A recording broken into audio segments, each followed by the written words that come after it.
Okay, so now let's look at the role of corporate culture in ethical decision making.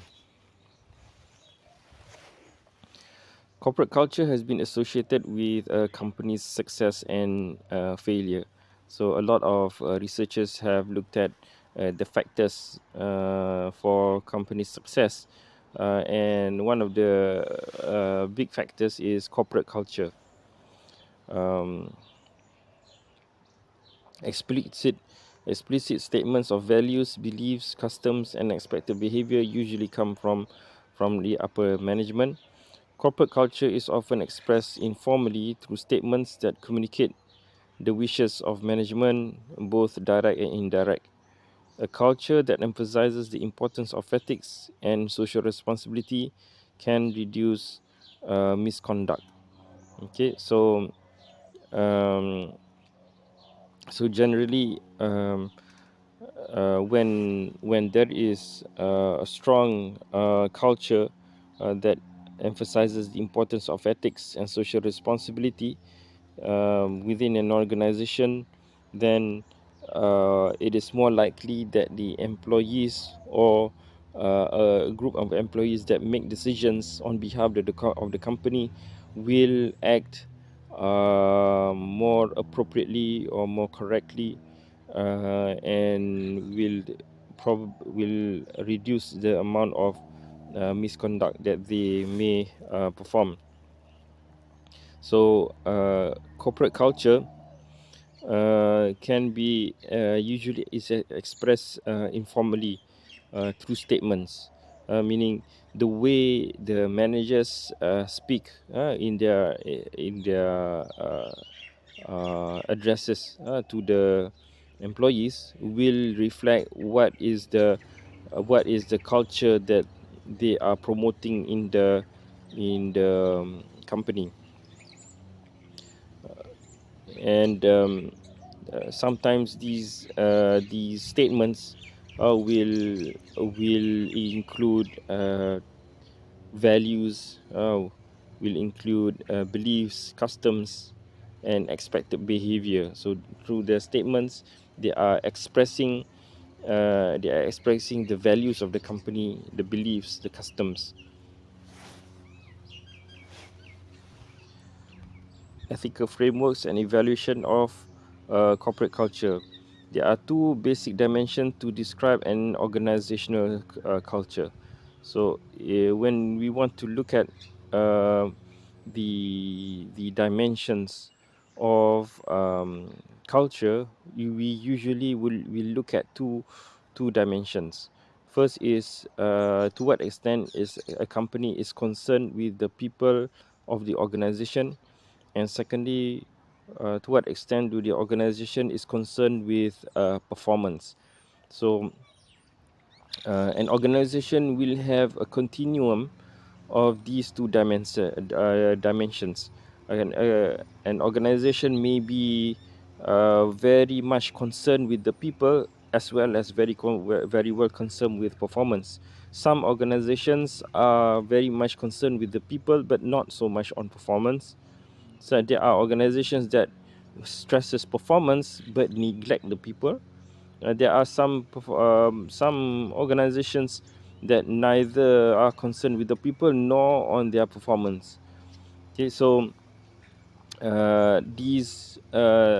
extreme these extreme sides on the of the continuum may be expressed in the following four terms. Okay, so there are four organization culture classifications. One is the apathetic culture. Apathetic culture. So in the apathetic culture, there is minimal concern for either people nor performance. So they don't care about the employees' well-being, and they are not also focusing on their performance. So these, you can say, these are very weak organizations that will fail, will close down soon. Okay, so they are neither good in any of those aspects. And then you have the caring culture. So there are organizations that have a very high concern for people, but minimal concern for performance issues. Okay, they are very much focused about the welfare of the employees, but they are not so much focused on their performance. Okay, so even though working in such an organization is uh, will be comfortable for the employees. They will feel that they are very well treated. However, the longevity of the company is probably at question, because they are not so much focused on performance, and they might not be doing too well in the market. And if such is the case, then their survival is under question, which in the end they may not be able um, to keep on prioritizing the welfare of their employees. Okay, um, and then there's the exacting culture. Okay, so in the exacting culture, there is little concern for people, but a high concern for performance. Okay, companies are very much focused on performance. They are very profit oriented, but they lack in terms of taking care of the welfare of the people. Okay, they may give very high demands, or KPIs, very result oriented to the people, but they lack giving enough room for the people to fulfill their needs. Um, and then the fourth one is the integrative culture, where the company has both high concern for people as well as performance. Okay, in the textbook, some of the among the organizations that they give example for having integrative culture is like Google. Okay, Google is a very successful in terms of their performance, and they are also very concerned about their employees as well, giving them very flexible time, allowing creativity.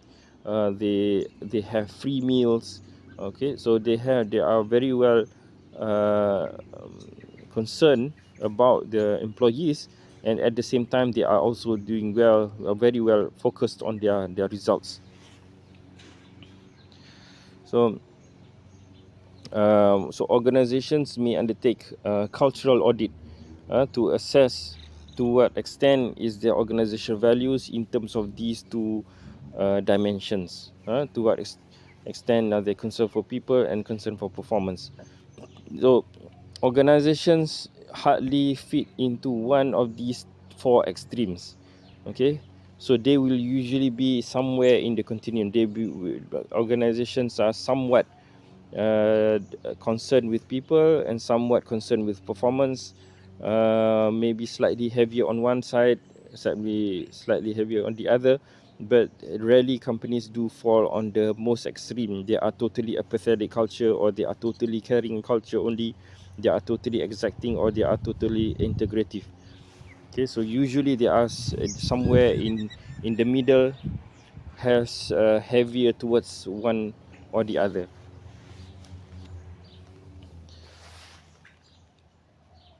So okay, here it gives some more examples. Companies examples of the four organizational cultures. So like in the caring culture, Ben and Jerry's company embraces community causes, treats its employees fairly, and expends numerous resources to enhance the well-being of its customer. And apathetic culture, an example is Countrywide Financial, seemed to show little concern for employees and customers, and the company's culture appeared to encourage unethical conduct in exchange for profits. And then integrative culture gives the example of Starbucks. Starbucks always looks for ways to expand and improve performance. It also exhibits a high concern for people, through community causes, sustainability, and employee healthcare. And then the exacting culture. An example is UPS. UPS employees are held to high standards to ensure maximum performance, consistency of delivery, and efficiency. So they give high requirements, high expectation on their employees, but it did not say about to what extent do they actually care about the well-being of the employees. So they are exacting culture. So ethics is a part of corporate culture. The ethical component of corporate culture is a significant factor in ethical decision making. Culture dictates hiring people with specific and similar values. If company's primary objective is to make as much profit as possible through whatever means, its culture may foster behavior that conflicts with stakeholders' ethical values. Okay, so if a company is very profit oriented, but not only that, they are too profit oriented that they would um, chase profits by whatever means. They don't care the means, they just want as long as they get profit. Then that kind of culture will foster behavior that conflict with stakeholders' ethical values. Basically, there will be unethical behaviors because they strive for profit while not uh, not thinking of other aspects. If an organization values ethical behavior, it rewards them through recognition and awards in a consistent and balanced manner. Okay, so the way that a culture, a corporate culture that appreciates ethical behavior will usually reward um, ethical behavior through some recognition or awards. And usually these rewards are given out in consistent and balanced manner, not just as a knee-jerk reaction when there are issues that cropped up, but rather it's a consistent manner. All performance at the threshold level should be acknowledged and with praise and rewards given as close to performance as possible. Okay, so organizations that want to inculcate a corporate culture, an ethical corporate culture, should um, acknowledge performance and give praise or rewards based on performance.